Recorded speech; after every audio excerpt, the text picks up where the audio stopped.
Good evening, guys. I promised you guys an answer video here a couple weeks ago.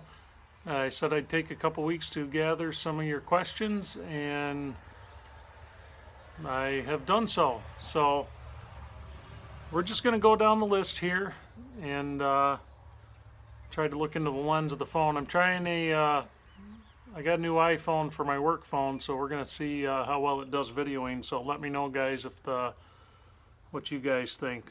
So anyhow, we did a Q&A video here a couple weeks ago, basically where I said that we will be gathering your questions on that video, and plenty of you guys did, so I could put an answer video together.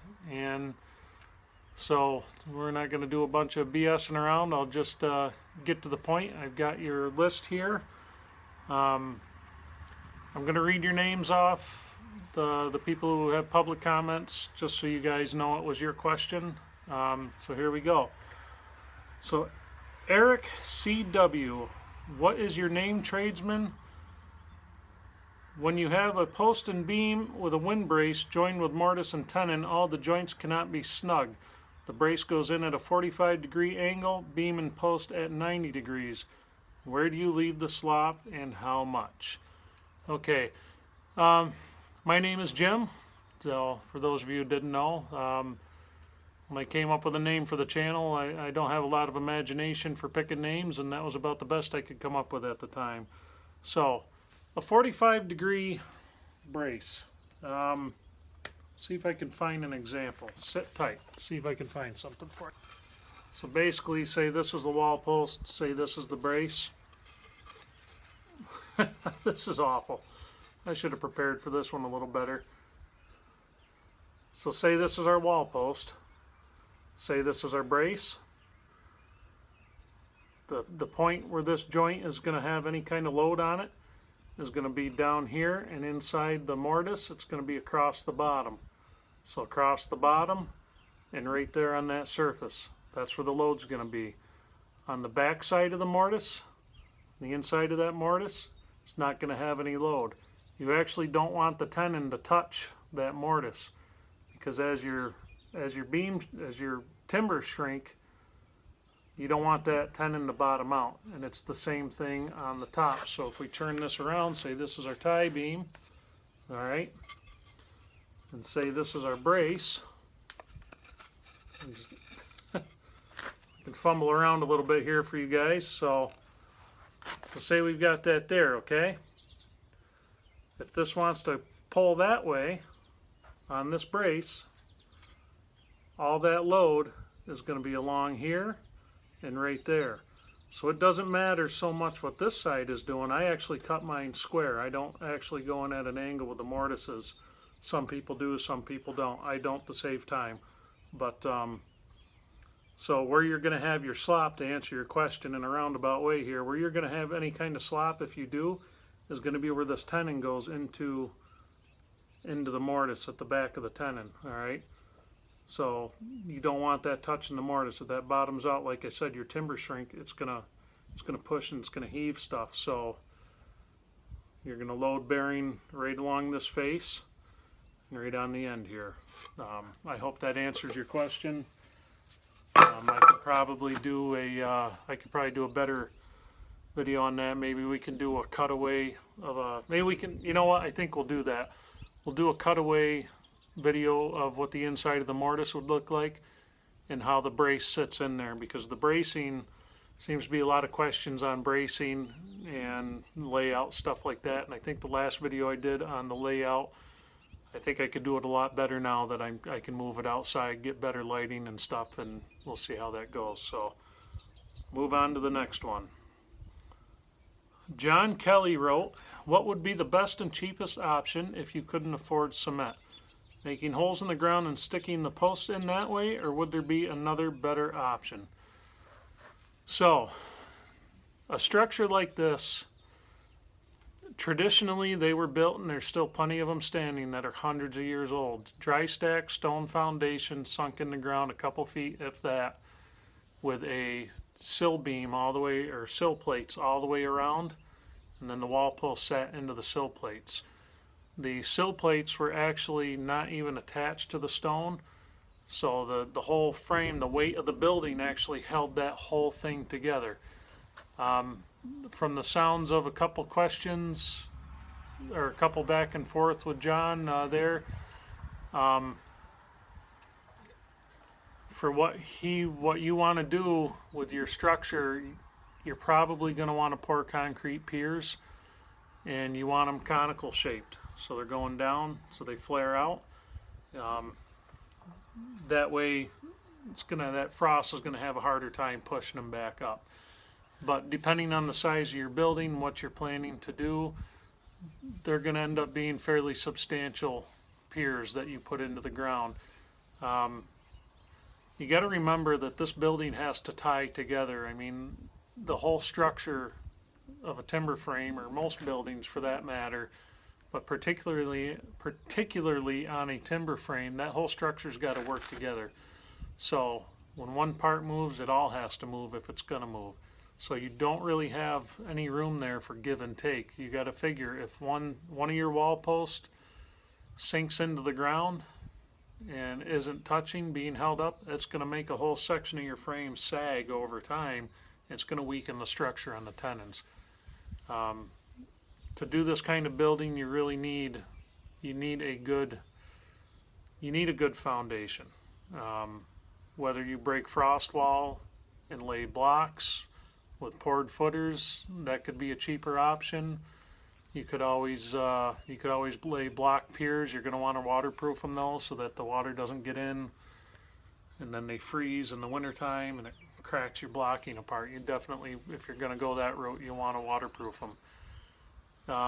As far as posts goes into the ground, I don't even like pressure treated posts in the ground. You can get away with it. I've seen a lot of buildings last a long time that way. I myself, I don't really care for it.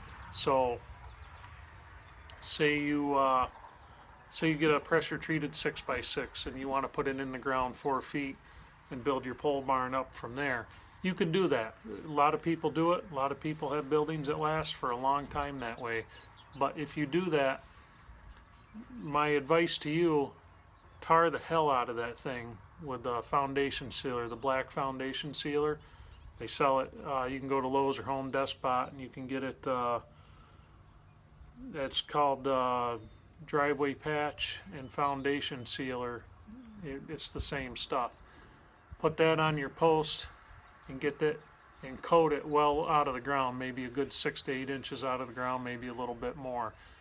Next advice I can offer you with that is buy some bags of ready mix and just dry pack it around the post. Dry pack it tight. Don't mix it and pour it. That'll rot your post fast. A lot of your fence builders can tell you that. But like I said, if you're going to do one of these structures, they really have to be, you got to do a good foundation on them. That's really the best way you're going to do it. I have 38 yards of concrete here. Mine's on a monolithic slab. I have 12 inches of concrete, 12-inch haunches all the way around the outside. And then I have a 12-inch haunch up the middle underneath my center posts. And then I've got rebar, and I have the mesh through the whole thing, and then a vapor barrier. So my whole concrete setup here, I think, cost me, what was it, $3,800. So where I live, it's doable if you do it yourself. But if you're going to do it, make sure you have a lot of help. If you do end up going with concrete, and I got to be honest with you, if you want to build one of these, unless you're going to do a dry stack stone foundation like the old timers did, which you certainly can do, it's going to be very labor intensive, and it all depends on what you want to use the building for. And you can make the floor strong enough to where you can work on equipment and stuff like that in there. I know a lot of old barns where they park the tractors and stuff in the haymow, and they've been there a long time, so it can be done. But do a good foundation if you want to build one of these. Otherwise, you're going to beat yourself up for it later, and you won't be happy. I've built buildings here. My little 16 by 24 shop I have here, I just did it on telephone pole piers into the ground, and it's held up all right. I've got a couple spots in the floor where they sunk a little bit, and I sank them pretty well. So of course it wasn't concrete, so, but anyhow, move on to the next one. Treetop Flyers Sofa 2. That's a hell of a name you got there. That is a mouthful. And it says, on the posts that are on the concrete, are they anchored? Is there anything preventing direct contact? Yes. So, my wall posts, when I put them, I'm taking 5/4 pressure treated deck boards and screwing them to the bottom of the wall posts, and then a little layer of tar paper in between the pressure treated and the wall post. So think of your wall post or anything like that that you're going to set on the end grain on the ground. Think of it as like a couple thousand little straws inside that log. So if it's going to sit in moisture at all, it's going to wick that moisture right up that beam. And what's going to happen is, if you can't get it to dry out, it's going to start rotting on you. So you definitely have to have some kind of protection there. I do it the way I'm doing it. There's a lot of ways to do it. You could always maybe take some foundation sealer and coat the bottom of your beam. I'm just doing it the way I'm doing it, just because it's easier for me, less messy, and that's how I'm doing it. So 5/4 deck boards, pressure treated, little layer of tar paper, and then the post, and that should keep any of the moisture from wicking up. Concrete, even if your building's good and dry, your concrete's going to get cold. It's going to condensate where the posts are. So concrete is kind of there's always a moisture issue with concrete. Doesn't matter how dry you think you have it. There's always some moisture issues there. So you definitely want to protect the end of that post so your bottom foot or two of that post doesn't start rotting away on you, and then you have to do some major work to correct the problem. So that's what I would do there, and we'll move on to the next one here. Okay, Dave W., one of my regulars. Hello, Dave. Lots of comments from Dave, and I enjoy that. Enjoy the interaction. I believe Dave is from Australia. There's quite a few of you guys from Australia. So, Dave, okay, scarf joints. What is the point? Is it to prevent longitudinal movement and at the same time give support to the farthest part of the beam from a post? What is the reason behind the angle and other dimensions? Or is it more a matter of conventions? If it isn't broke, don't fix it. Are there any good alternatives? Okay. So, scarf joints. A good example of why we use a scarf joint. So back in the old days, say when the first settlers first came here to the New World, as we call it, they could get just about any timber that they could handle. I mean, it was all old growth woods here, you know, over the whole continent, you know, except for the plains, but along your coastal areas and the mountains, it was all old growth timber. So you can find old barns here in New York and other places throughout New England where you have 60 or 80 feet plates, you know, with no scarfs or no breaks in them, because they were able to get the timbers. And you're going back barns that are a couple hundred to a few hundred years old, or houses like that. As time went on here on the continent in the U.S., that old growth timber started disappearing, so it started getting to a point where you couldn't get those really long timbers anymore. And they also ran into that problem in Europe long before they came over here. So what they started doing, some geniuses out there decided that they needed a way to make a couple of shorter plates seem a lot longer and act as one. So say you butt these two, say these are a couple of plates, and say you butt them together. There's no strength in that joint, nothing at all. Okay, so say you do a half lap. Alright, say you do a half lap and then you drive pins in the top of it down through the bottom. Okay, that's a little better than just doing this, but it's still not going to give you the strength you need, because you can still break just like that, you know what I mean? So enter the scarf joint, and there's so many variations of the scarf joint. So you asked about the scarf joint angles. So picture give me a minute. we're going to pause it right there, and I'm going to cut you guys a couple scarf joints out of this. Alright, so I took about 5 minutes there and cut a very crude example of a scarf joint out of some stickers. So they're a little twisted and they don't fit perfect. But don't worry, the rest of the barn isn't like that, maybe. So anyhow, so like I said, you had the dilemma when they started running out of long timbers of how do we make shorter timbers into longer timbers and make them act like one. So to answer Dave's question, a lot of your builders, and there's a lot of examples, actually I'm reading a book right now that Jim Rogers lent me last weekend that covers a lot of different scarf joints found all throughout England, all the way back to the Anglo-Saxon times. I mean, you're going back into the 800s and the 900s, times of William the Conqueror, of examples that are still standing that they've documented in the different scarf joints. So some pretty smart carpenters back then. But so anyhow, you had the problem of joining two timbers, making one long timber that acted like one. That's the idea behind the scarf joint. So the scarf joints in my building, and this is a very tiny half-assed example here, and they don't fit the greatest. I just cut it out with a cordless jigsaw really quick. But anyhow, you see right there where those line up. All right. So what that does, if these are held in tight together, and I'm actually, you know, if they're held in tight together, they resist a lot of force. Now these don't even fit right, and it's resisting force for me.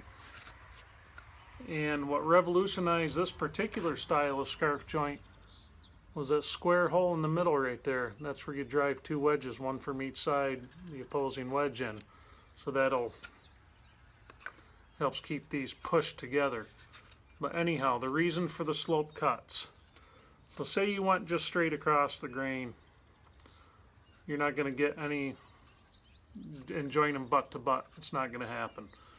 But when I put these scarves together, I had that angle there. This style scarf joint is good for resisting tension. So when I go to pull that apart, look how that goes. The scarf just slides back down onto there.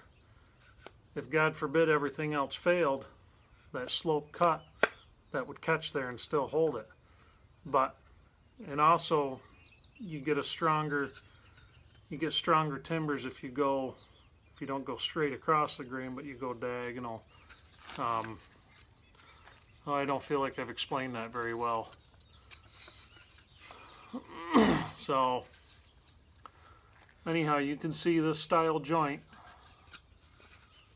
All this is to do, the only job this thing has is to give me two timbers that act as one. When I did my first test joints, when I cut my first scarf joint for the frame,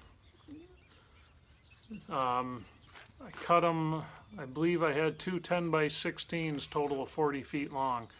And I put the scarf joint together, no pins, no screws, nothing holding it together, just the scarf joint and two wedges that went in that square hole in the middle. I put those together like that, and with the tractor I got on one end of that 40-foot beam, and I was able to pick that whole thing from one end up in the air without breaking that joint in the middle. And that was just with wedges. So it gives you the idea of the kind of strength. You're making that timber, two timbers, you're making them act as one. So in a long answer to Dave's question, yes, it is to provide support to the farthest point from the post, but it is also designed to make those two timbers act as one. The sloping cut helps with that. We are going to be doing a different style scarf joint for the top plates, and when I get into cutting those, I will explain to you the benefits of that joint that I'm using for the application that I have. So, moving on to the next one. Tools consumables. This guy is probably the most polite viewer on the internet, anywhere. I mean polite. This guy is just plain polite, and I love that. So Always has some good questions, always has some good comments. Thank you. And judging, I'm assuming you might be from Germany, perhaps. Could be. I know you're somewhere over there in Europe. But anyhow, let's see what he asks here. How big is your intended build, and what is your estimated time to completion, so that I can get a ballpark figure to understand the complexities of your mission? Did you buy bare land, or do you already have some building established during your commitments? What motivated you to build? Childhood dream, improve the lives of your family members? So that's a good question. So this is destined to become my workshop and a spot where I can cut timbers. I'm into blacksmithing, I'm into welding, I'm into woodworking. I really want to get into the timber framing. I'd like to get into it as more of a full-time thing down the road. I've just completely fallen in love with this style of building. But wait for the cars and the motorcycle and the damn motorcycle. Thank you. So I built our house here 10 years ago. I built it. I was 25 when I started building it. Yeah, 25 when I started building the house. And I stick built it. This was land, family land. Here, my wife's family gave us a couple acres that we ended up building on. So as time went on, I got into learning more and more woodworking, things like that. My hobbies, my interests have grown pretty much into anything I could build here at home, make myself. Anything traditional. I like the old traditional things. And I have a little 16 by 24 shop, and I'm sure you guys have seen that dark, dingy cave in some of the other videos. I outgrew that building the day I built it, plain and simple. I have tractor engines that I have to tear apart. I don't feel like doing it in my driveway again. I've done it before. I don't want to do it again. I want to be able to set my forge up and not have to worry about burning the building down or dying from the fumes. I'd like to be able to weld when it's raining outside. I can't do that now, you know what I mean? So estimated time to completion, I honestly can't tell you. I have haying coming up with a full-time job, 3 kids, the whole 9 yards, you know. I can't really give you a good solid time frame. Pretty much I'm doing what I can when I can. I've been ready for the last probably week and a half, 2 weeks to stand the next section here. All I have to do is put it together and peg it. I have not been able to get to it. So I can't really give you a good time when I'm going to be done. I would really like to have metal on this thing by winter and be working on the siding in the winter. I'm 2 years into this project this fall, but keep in mind, from the day I poured concrete, and that was 2 years ago this fall, I waited 6 months for my first load of logs. Got those all cut up. I waited 8 months for my next load of logs. So total time actually working on the project, I have maybe a month and a half into this of man hours if I were to go by a 40-hour week. So probably about a month and a half. And I'm probably figuring man hours, probably another of actual uninterrupted work on the building, probably another 5 to 6 weeks of uninterrupted work to be able to get it done, and unfortunately I just can never seem to get that. So like I said, I've had the next piece ready to go here for about a week and a half, and I just cannot seem to get to where I can put the damn thing up. Okay, Ross McLean.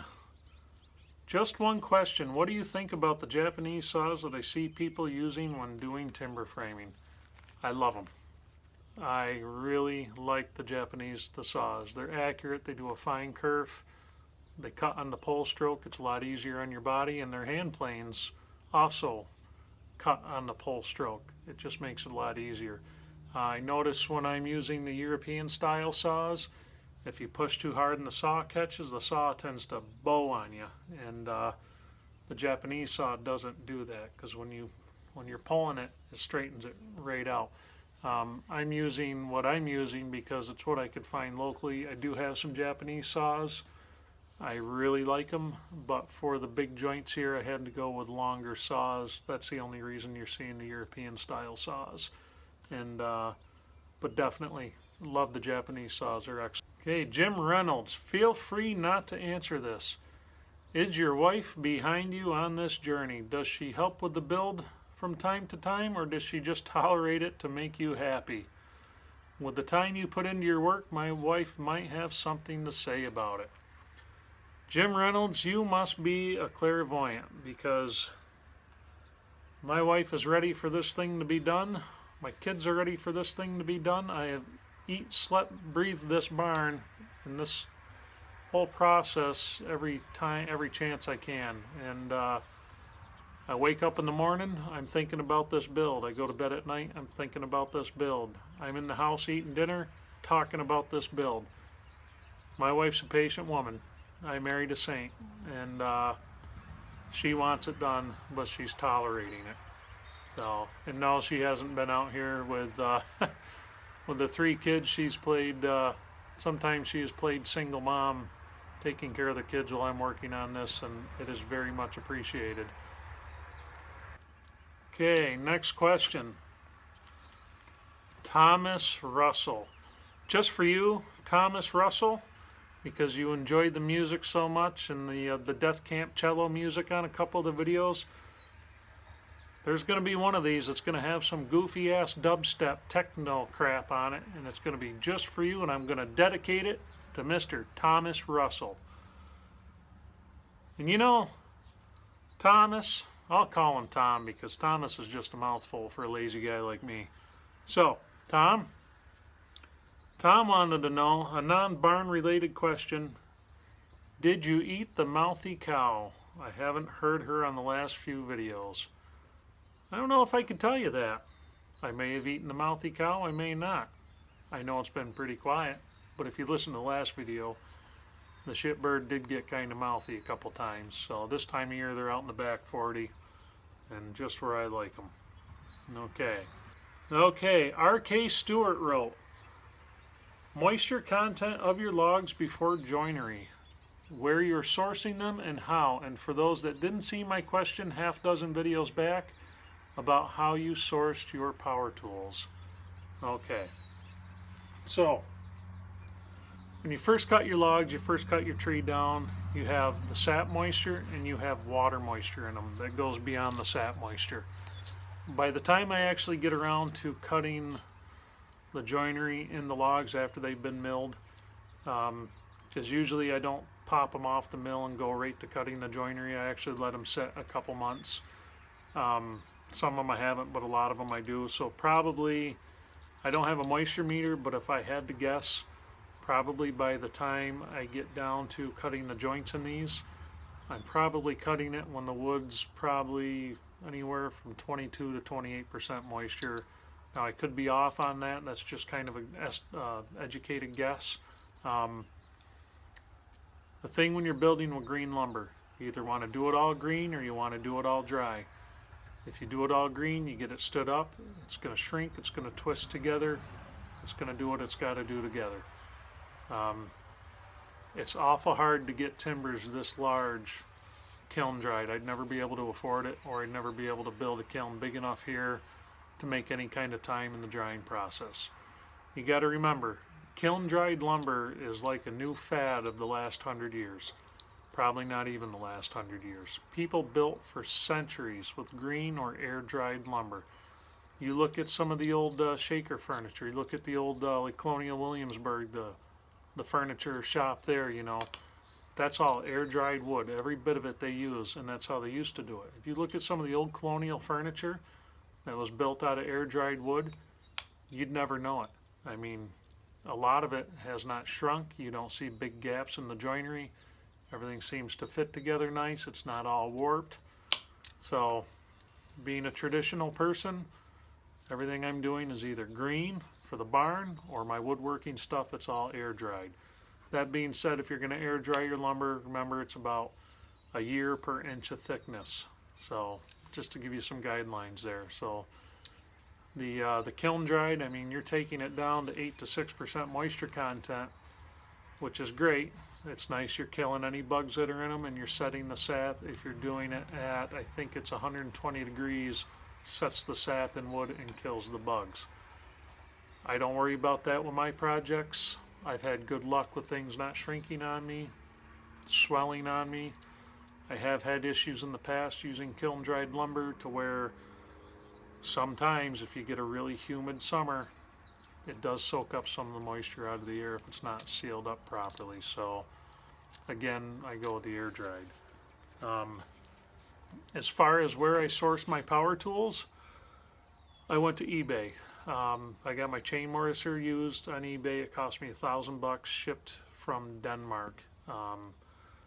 My Bigfoot saw that you see me using, I got that out of California. That was $350 delivered used. That's a Bigfoot saw. And I'm not doing a plug here, not trying to give you guys a sale pitch or anything, but I did go through on my website. There is a link to Amazon, and I've got most of the tools for timber framing. I've got them organized and listed there. I found chain mortisers to put on there, the Makita ones, the 7104L, the beam saws, stuff like that, the hand tools, the chisels. You could go there and buy new. It's going to cost you a lot more than finding a good used one. So my best advice to you guys, especially working on a budget, you can either go there and find what you want and spend full price on something brand new, but for the big ticket items like your the chain mortiser, the saw, stuff like that, try to find something used first that's in good condition. You can find them on eBay once in a while. That's probably going to be one of the few places you can find them. So, like I said, you can go there and buy them new, but I would definitely go save yourself some bucks. Probably after this build is done and before I start the house build, because I'm adding on a 28 by 32 hammer beam timber frame addition onto my house. I'm probably going to buy the 16-inch Makita saw, as well as a new chain mortiser with a good clamping base on it, because I fight that one I have terribly. So anyhow, eBay is a good place, or if you want to buy new, I have found them and was able to list them on my website. So, but like I said, that's not a sales pitch. If you guys can find them used, find them used. Alright, so that's some of your questions. We have a lot more. I'm going to try to do this in a 2 to 3 part video, because I've noticed I'm running already into 40 minutes, and most of you guys are not going to want to sit through a 40-minute orientation. So we're going to wrap it up there for this group of questions. I've started answering the questions on my website as well. The link to that's at the end of the video. It's a picture of the boy running the sawmill. If you click on that, it'll take you to my website. So I'm going to try to update that one a little more frequently to give a little better explanations, and I'm probably going to be taking a lot of your questions that I get in the comments. I'll try to answer them in the videos, but I'm also going to answer them there so you guys have something in writing that you can go back to without having to watch the video all over again. A little quicker to find. So that said, you guys have a good night. We're going to work on the next one.